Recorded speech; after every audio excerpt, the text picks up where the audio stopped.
Adresát Ministerstvo obrany Slovenskej republiky, Kancelária ministra obrany Slovenskej republiky, námestie generála Viesta 2, 832 47 Bratislava. Zaslaný e-mail v Prievidzi 19.8.2024. Vec. Žiadosť o sprístupnenie informácií v zmysle zákona číslo 211/2000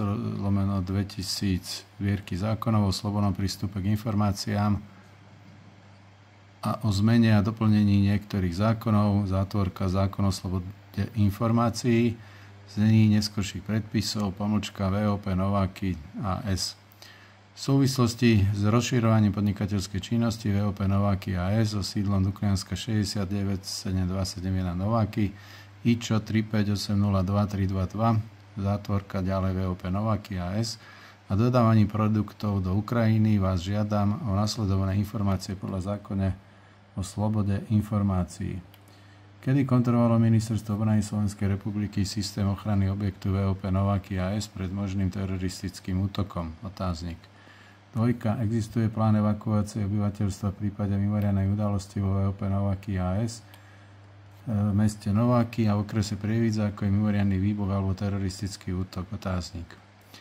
Je v súlade s platnou legislatívou preprava tovaru VOP Nováky cez obytnú zónu ulicu Duklianska Novákoch v tesnej blízkosti rodinných domov vo vzdialenosti cca 10 metrov? Otáznik. V akom štádiu realizácie vybudovanie prekladiska na zabezpečenie prepravy tovaru z VOP Nováky AS prostredníctvom železničnej dopravy? Otáznik.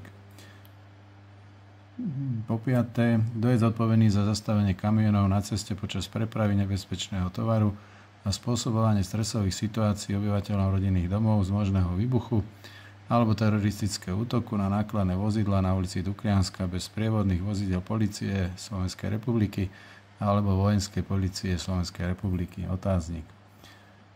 Po 6. Má informáciu Ministerstvo obrany Slovenskej republiky o začínajúcom poškodzovaní miestnej komunikácie, zrejme aj zvýšenou premávkou nákladných vozidiel z VOP Nováky AS, ako aj možným poškodzovaním rodinných domov zvýšenou premávkou nákladných vozidiel. Informáciu vás žiadam zaslať e-mailom na adresu info.complexcentrum@gmail.com. No, to bola žiadosť o informácie zaslaná. Tu máme e-mailové adresy verejnosť@mil.sk, minister@mod.gov.sk, premiér@vláda.gov.sk. To sú verejne prístupné zdroje, čiže e-mailové adresy zaslané pánovi ministrovi obrany Slovenskej republiky a pánovi premiérovi, predsedovi vlády Slovenskej republiky. Odpoveď bola taká z Ministerstva obrany, že podľa zákona o slobodnom prístupe k informáciám zasiela na priame vybavenie na VOP Nováky AS. Dnes je 4. septembra 2024. Žiadosť zatiaľ nebola doručená, takže sa čaká.